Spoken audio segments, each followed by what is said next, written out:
Tito Iki, dumating na ako sa puntong hindi ko na kayang tiisin. Araw-araw, para akong pinaparusahan. Wala na si Mark, iniwan niya ako. Halos mawala na ako ng lakas. At sa tuwing sumisilip ako sa salamin, parang ibang mukha na ang nakikita ko. Kaya nagpasya ako. Hindi na ako magtatago. Haharapin ko si Jessica. Bago ako lumapit kay Jessica, pinaghanda ako ng albularyo. Binigyan niya ako ng maliit na krus na kahoy, bote ng banal na langis, at dasal na kailangan kong bigkasin kapag kaharap ko siya. Sabi ng albularyo, huwag kang bibitaw. Kapag natakot ka, lalo kang lalabanin ng sumpa. Harapin mo siya ng buong tapang. At Tito Iki, kahit nanginginig ako, pumayag ako.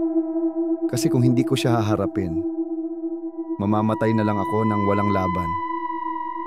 Kinabukasan, pinuntahan ko si Jessica sa bahay niya. Pagbukas ng pinto, nakangiti siya parang walang nangyayari. Sabi niya, "Uy Best, ang payat mo ah." Sabay tawa ng malalim. Doon ako napaiyak. Sabi ko, "Bakit Jess? Bakit mo ito ginagawa sa akin? Akala ko ba magkaibigan tayo?"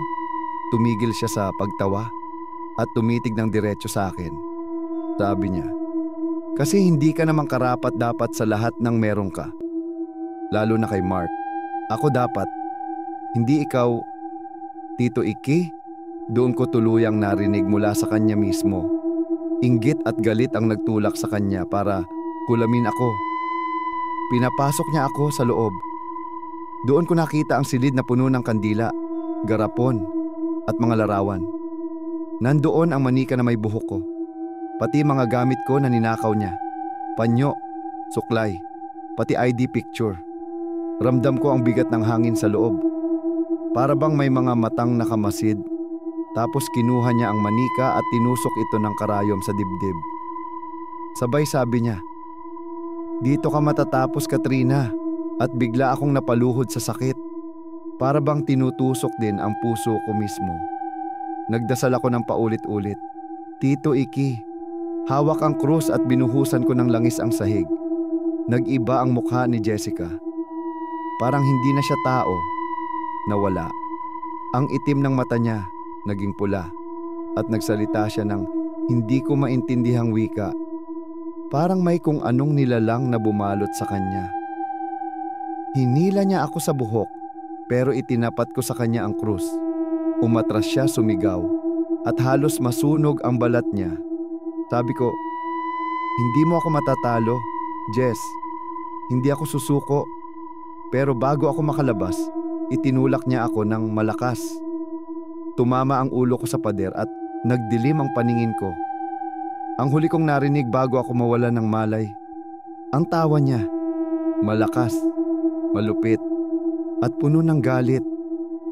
"Tito Iki, akala ko nung dinala ako ng albularyo sa simbahan, tapos na lahat. Pero hindi pala. Sabi ng albularyo, mas lalo pang lalaban ng taong nagpadala ng sumpa." At totoo nga, dahil sa gabing iyon, dumating si Jessica para tapusin ako. Habang nagdarasal kami, biglang nagpatay-sindi ang mga ilaw sa loob ng simbahan. Tumunog ng malakas ang mga kampana kahit walang humihila. At mula sa pintuan, pumasok si Jessica. Iba na ang itsura niya.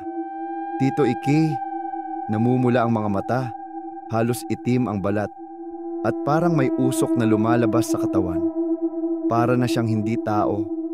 Sabi niya, "Akin ka, Katrina. Hindi ka makakaligtas." Agad nagsimula ang albularyo sa ritual. Sinindihan niya ang 3 kandila at binasbasan ako ng banal na tubig. Sabi niya, "Huwag kang bibitaw, Katrina. Kapag sumuko ka, tuluyan na niyang makukuha ang kaluluwa mo." Nanginginig ako, "Tito Iki." Pero pinilit kong hawakan ang krus na ibinigay sa akin. Lumapit si Jessica. Hawak ang manika na kahawig ko. Tinutusok niya ng karayom habang ako ay nanginginig sa sakit. Sumisigaw siya, "Mawala ka na. Para sa akin na si Mark." at lahat ng meron ka.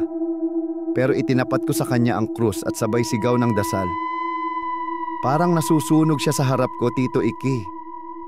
Nag-iba ang boses niya, naging paos, puno ng galit at paghihirap. Sa huling bahagi ng ritual, itinapon ng albularyo ang bote ng langis sa sahig at sumabog ang apoy. Natamaan si Jessica. Sumigaw siya ng ubod lakas at biglang nabasag ang mga garapon na dala niya. Ang mga manika, abo na lang ang natira. Ramdam ko, Tito Iki, biglang gumaan ang katawan ko. Parang nawala ang tanikala na matagal nang nakapulupot sa akin. Bago tuluyang matumba, tumingin sa akin si Jessica. Ang mga mata niya, puno ng galit at luha. Sabi niya, "Hindi pa tapos ito, Katrina. Kahit saan ka magpunta, hahanapin pa rin kita." At bumagsak siya sa lupa, nawala ng buhay. Tahimik ang simbahan pero ramdam naming lahat. Hindi siya basta tao. Ang katawan niya, unti-unting nagdilim hanggang sa parang usok na lang ang natira. Tito Iki, matapos ang lahat ng iyon, unti-unti akong bumalik sa dati. Bumalik ang lakas ko at muling nagliwanag ang buhay ko. Pero hindi na rin bumalik si Mark. Iniwan niya ako. Siguro, dala na rin ng lahat ng nangyari. Hanggang ngayon, Tito Ike, dala ko pa rin ang takot. Dahil minsan, sa tuwing tumitingin ako sa salamin, parang nakikita ko pa rin ang ngiti ni Jessica sa likod ko. At doon ako napapaisip, talaga bang natapos na siya? O baka naghihintay lang siya ng tamang oras para bumalik? Ako nga pala si Tito Iki. Hanggang sa muli, magandang gabi. At kung kayo ay may sarili ring karanasan na nakakatakot o hindi maipaliwanag, maaari niyong ibahagi sa akin. Dahil sa susunod, kwento mo naman ang mapapakinggan. Huwag kalimutan mag-like, mag-subscribe at i-share ang video na ito.